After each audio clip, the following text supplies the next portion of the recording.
زلیخا نے آپ کو غلط کام کی طرف بلایا اور ضد کی، لیکن آپ نے فرمایا، خدا کی پناہ، مجھ سے ایسی حرکت نہیں ہو سکتی، یہ سراسر گناہ ہے۔ ایک دن زلیخا نے حضرت یوسف علیہ السلام کو کمرے میں بلا کر دروازہ بند کیا اور اپنی خواہش کا اظہار کیا تو یوسف علیہ السلام نے کہا، میں اپنے رب کی پناہ میں ہوں۔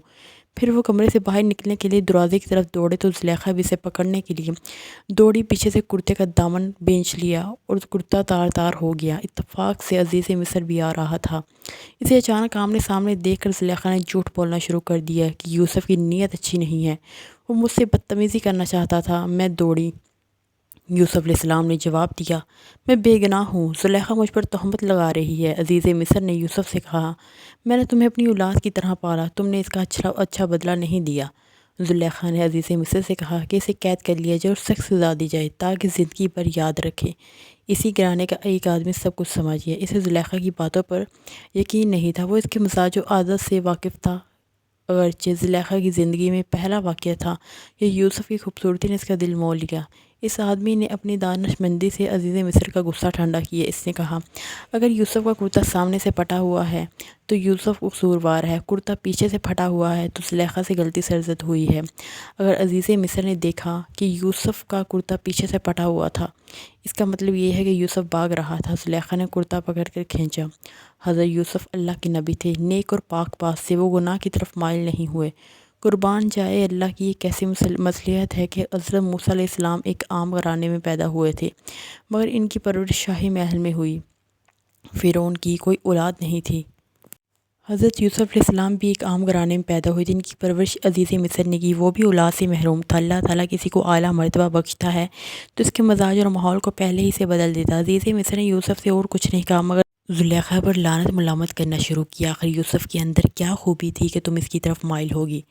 زلیخا نے عورتیں مجلس میں بلائیں اور سب کے سامنے کھانے کے لیے ایک ایک پھل رکھ دیا کہ میں تم سب کو آزمائش میں ڈالوں گی جس آزمائش سے میں گزری ہوں۔ چنانچہ ایک روز عزیز مصر کی بیوی نے تمام عورتوں کو کھانے پر بلایا اور ایک ایک چاقو رکھ دیا۔ پھر یوسف علیہ السلام کو عورتوں کی مجلس میں بلایا۔ حضرت یوسف علیہ السلام جیسے ہی مجلس میں حاضر ہوئے، تمام عورتیں ان کو دیکھ کر ان کو نشہ سا ہو گیا، ایک نشہ سا طاری ہو گیا۔ چنانچہ وہ عورتیں پھل کاٹنے کے بجائے سب نے اپنی اپنی انگلیاں کاٹ لی، انگلیوں سے خون بہنے لگا۔ زلیخا نے برا بھلا کہنے والی عورتوں سے کہا، تم سب کو کیا ہو گیا کہ تم میں ہوش نہیں رہا؟ پھل کاٹنے کی بجائے اپنی اپنی انگلیاں کاٹ لی۔ عورتوں نے کہا، ماشاءاللہ، یہ تو بشر نہیں ہے، یہ تو کوئی فرشتہ ہے، اسے دیکھ کر تو ہمارے ہوش ہی اڑ گئے ہیں۔ زلیخا نے کہا، تم سب عورتیں مجھے بدنام کرنے پر تلی ہوئی تھی، اب تم سب کا حال ایسا کیوں ہوا؟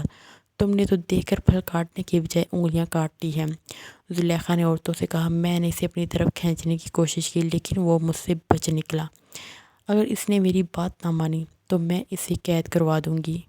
اس پر یوسف علیہ السلام نے فرمایا، اے رب، مجھے قید پسند ہے مگر اس کے پاس جانا پسند نہیں ہے، اے رب، مجھے تو ہی بچا سکتا ہے، اگر اس کے قریب آ جاؤں تو میں جہلوں میں سے ہو جاؤں گا۔ اللہ نے یوسف کو بچا لیا۔ زلیخا جب بدنام ہونے لگی تو یوسف نے بھی قریب آنے سے انکار کر دیا تو یوسف کو قید خانے میں ڈال دیا گیا۔ حضرت یوسف علیہ السلام کی نیکی کا چرچا سارے شہر میں تھا، یہ بات ہر عورت جانتی تھی کہ حضرت یوسف علیہ السلام قید خانے میں تھے اور اللہ کا ذکر کیا کرتے تھے۔ قید خانے میں لوگوں کو نیکی کی دعوت کر دیتے تھے۔ یوسف جب قید میں تھے، ان کے بعد دو اور نئے قیدی بھی قید خانے میں آئے۔ ان میں ایک شخص وہ تھا جو بادشاہ کو شراب پلایا کرتا تھا، دوسرا قیدی باورچی خانے کا افسر تھا۔ دونوں نے کوئی قصور کیا تھا، اس لیے بادشاہ نے اس کی سزا دی تھی۔ حضرت یوسف علیہ السلام لوگوں کو سچا راستہ دکھاتے تھے، اللہ کا حکم بیان کرتے تھے، اس لیے قید خانے کے لوگ حضرت یوسف علیہ السلام سے عقیدت رکھتے تھے اور یہ جانتے تھے کہ یوسف نیک اور پارسا ہے۔ اس لیے دونوں میں سے ایک شخص نے حضرت یوسف علیہ السلام سے کہا کہ میں نے خواب میں دیکھا ہے کہ میں بادشاہ کو شراب پلا رہا ہوں، اس خواب کی کیا تعبیر ہے؟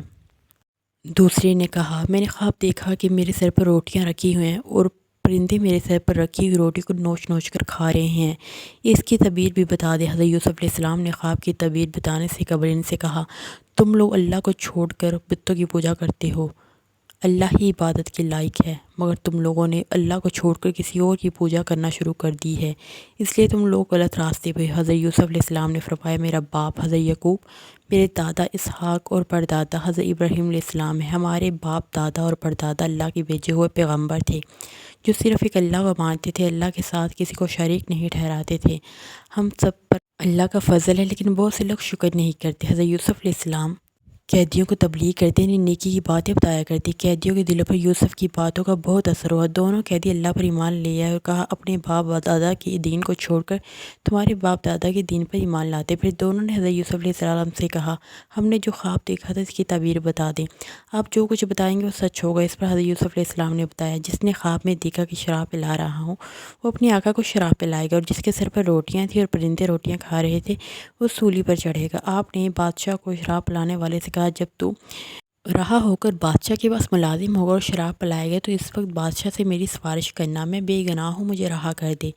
جب وہ شخص رہا ہو گیا تو یوسف نے جو کہا تھا وہ سب بھول گیا۔ حضرت یوسف علیہ السلام بڑی مدت تک جیل میں کردہ خنا کی سزا کاٹتے رہے۔ وہ بے یار و مددگار تھے، رہائی کی کوئی امید ہی نہیں تھی۔ وہ جیل میں قیدیوں کو دین کی راہ دکھلاتے رہے، اللہ کی یاد تو ان کا معمول تھا۔ ایک روز بادشاہ نے اپنے مصاحبوں اور وزیروں سے کہا میں نے ایک ایسا خواب دیکھا ہے، اگر تم میں سے کوئی تعبیر بتا سکتا ہو تو مجھ سے کہیں۔ صاحبوں نے بادشاہ سے کہا اپنا خواب بیان کرے، ہو سکتا ہے کہ ہم میں سے کوئی تعبیر بتا دے۔ بادشاہ نے کہا میں نے خواب میں دیکھا کہ 7 دبلی گائیں 7 موٹی گائیں کو کھا رہی ہیں۔ اناج کی 7 بالیاں ہری اور تازہ تھیں اور 7 سوکھی بالیاں تھیں، لیکن سوکھی بالیاں ہری بالیاں کو کھا رہی تھیں۔ دبلی گائیں موٹی گائیں کو کیسے کھا سکتی ہے اور ہری بالیاں سوکھی بالیوں کو کیسے کھا سکتی ہے، اس کا کیا مطلب ہے؟ مصاحبوں نے کہا اس خواب کی تعبیر بتانے سے ہم قاصر ہیں۔ یہ باتیں بادشاہ کو شراب پلانے والے تک پہنچ گئی۔ اس نے سنا تو حضرت یوسف علیہ السلام کی باتیں یاد آ گئی۔ اس نے بادشاہ کو حضرت یوسف علیہ السلام کے بارے میں سب کچھ بتا دیا اور کہا کہ اس خواب کی تعبیر حضرت یوسف علیہ السلام ہی بتا سکتے ہیں۔ چنانچہ وہ شخص اجازت لے کر یوسف علیہ السلام کے پاس پہنچا۔ یوسف علیہ السلام نے فرمایا ملک میں 7 برس خوب اناج اور پھل ہوگا، آنے والے 7 سال اچھے نہیں ہوں گے، اناج پیدا نہیں ہوگا، قحط پڑ جائے گا۔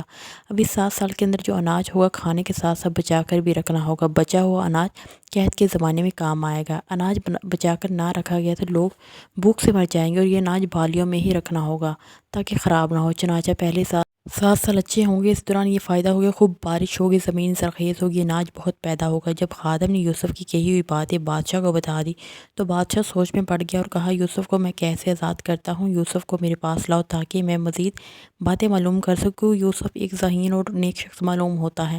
جب خادم یوسف کے پاس پہنچا اور بادشاہ کا پیغام دیا تو یوسف نے خادم سے کہا میں انصاف چاہتا ہوں، آخر مجھے قید میں کس جرم کی پاداش میں ڈالا گیا؟ زلیخا کے بارے میں بتایا کہ اس نے اپنے قریب بلانے کی بہت کوشش کی، بہت پھسلایا، بہت دھمکایا، لیکن میں نے اس کے جال میں پھنسنے سے انکار کر دیا۔ اللہ نے مجھے گناہ سے بچایا۔ اس زلیخا کے پاس آنے والی عورتوں نے مجھے دیکھتے ہی اپنی انگلیاں کاٹ لیں۔